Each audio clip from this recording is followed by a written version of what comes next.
We need to handle this up. Harlem. After Schultz's death. Following the events of the previous section, we return to Harlem immediately after Dutch Schultz's death, a moment that should have led to chaos. But that didn't happen. Harlem wasn't invaded, no street fighting broke out, and the numbers game system continued to operate. As I traced investigative reports and how conflicts were quelled before they erupted, I realized the Italian Mafia didn't see Harlem as empty land, but as an area being kept stable in a very special way. And in all those documents, one name kept appearing quietly without fanfare, but always associated with the phrase, "This is handled." That name was Bumpy Johnson. And it is from here that a new question begins to form. If Harlem already had someone maintaining balance, what would happen if the underworld decided not to confront, but to try to talk things out?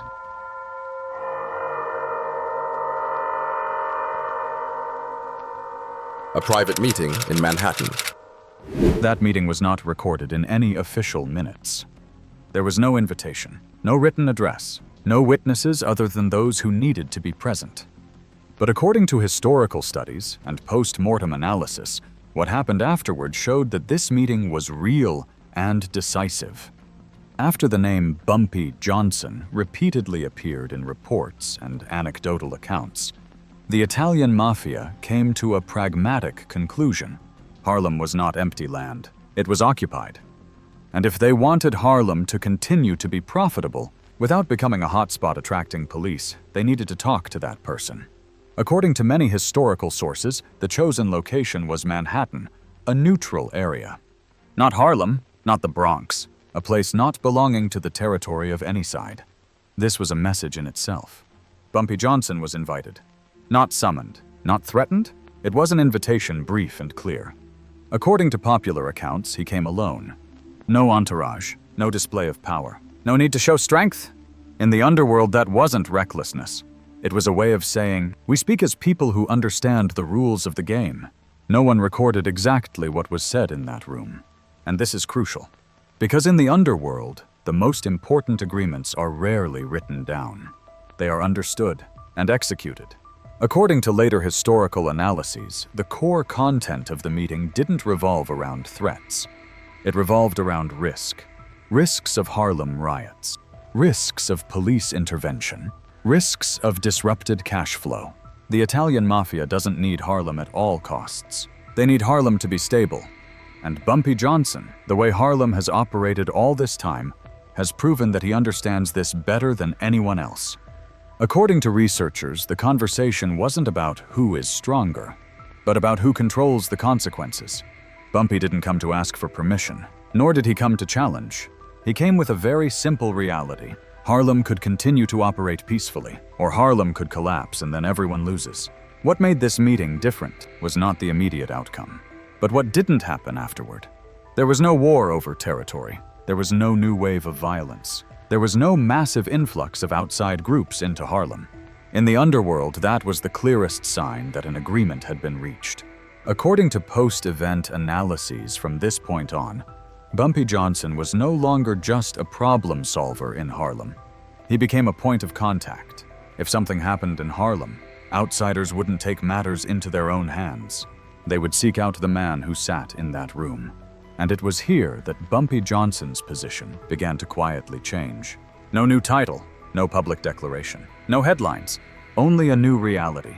Harlem had someone in charge, and that person was recognized, though not officially. That meeting didn't create a king. It created a gatekeeper, a man standing between order and chaos, between profit and risk, between Harlem and the wider New York underworld. And when the meeting ended, one thing became clear. Harlem would no longer be decided by the strongest. It would be decided by the one who knew how to keep it standing. The agreement is not written. No signatures were placed on the table. No contract, no seal, not a single line was recorded for later reference. But in the underworld, the most important agreements rarely exist on paper. They exist in how things unfold afterward. According to later historical analyses, the Manhattan meeting did not end with a win-lose statement. It ended with an unspoken understanding, an understanding that both sides recognized as the least risky option. The core of the agreement, as can be inferred from subsequent events, was simple.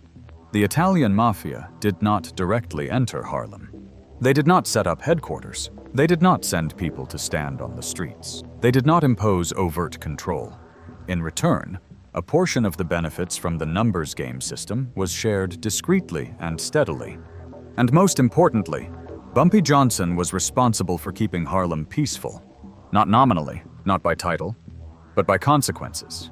If Harlem descended into chaos, the first person to be targeted would be him. According to researchers, this was the pivotal moment when Bumpy Johnson's power changed in nature. Before, he was the problem solver in Harlem. After this agreement, he became responsible for the entire system. In the underworld, this wasn't a reward.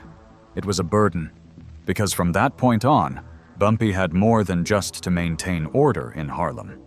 He had to prevent violence from escalating, prevent police from having a pretext to intervene, and ensure that the interests of all parties were not disrupted. A small mistake could have major consequences. According to many historical documents, what made the Italian Mafia accept this model was not because they trusted people. They believed in its proven effectiveness. Harlem did not collapse under pressure from Dutch Schultz. Harlem did not become a battlefield despite the power vacuum. And that, according to the logic of the underworld, is strong enough evidence. From this point on, the way outsiders handled matters in Harlem changed. They no longer acted independently. No more strange groups coming to inspect the territory openly. Instead, if there was a problem to solve, they sought out one person. Not a mafia family, not a large organization. But Bumpy Johnson. According to indirect accounts, phone calls began to replace violence. Brief meetings replaced displays of force. Harlem didn't become clean, but it became predictable. And in the underworld, predictability is the foundation of stability. It's noteworthy that Bumpy Johnson never publicly announced this agreement. No speeches, no messages sent. His power wasn't declared. It was acknowledged through the way people behaved. The unwritten agreement created a new reality. Harlem didn't belong to the Italian Mafia, but the Italian Mafia had interests in Harlem, and Bumpy Johnson was the man caught between those two things. This was the moment when Bumpy was no longer just a local figure. He became a balancing act, a person whose absence could cause things to spiral out of control. And from here, the consequences of that agreement began to become apparent, not through words, but through years of Harlem avoiding major wars. A new position in history. After the unwritten agreement, Harlem didn't change overnight. There were no celebrations, no public transfer of power, no signs that outsiders could easily recognize. But for those who lived long enough in Harlem, one very important thing changed. From late 1935 onward, Harlem entered a period that many researchers describe as remarkably stable for its time. Not because crime disappeared, not because the law became stronger, but because conflict rarely escalated beyond limits. Conflicts persisted, money was still fought over, but major issues were usually resolved before escalating into open violence. This was the clearest sign of a functioning control mechanism. And at the heart of that mechanism is Bumpy Johnson. The important thing is Bumpy Johnson doesn't rule Harlem like a king. He didn't claim power. He didn't project an image of dominance. He didn't leave his mark through public fear. His role was a mediator.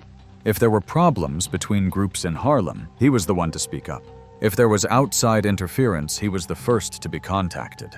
If there was a risk of attracting police attention, he was the one who had to find a way to quell it early. According to many historians, this is why the Italian Mafia didn't need to manage Harlem directly. They didn't need to show up. They didn't need to set up headquarters. They didn't need to flaunt their power, because Harlem already had someone responsible for them. This is what placed Bumpy Johnson in a very rare position in the history of the American underworld. He wasn't an official member of the Italian Mafia, nor was he an opponent of them. He stood in the middle. And in the underworld, being in the middle is sometimes more dangerous than being on the front lines. According to later analyses, Bumpy Johnson's existence in this role helped Harlem avoid many worst-case scenarios: prolonged wars of conquest, large-scale police intervention, and brutal takeovers from outside organizations. Not because Harlem was weaker, but because Harlem was kept in balance. When historians look back on this period, they don't portray Bumpy Johnson as an invincible legend. They portray him as someone who understood very well the delicate line between order and chaos. Someone who understood that violence can gain territory, but cannot hold it for long. And that is what made the secret meeting in Manhattan in 1935 a historical turning point.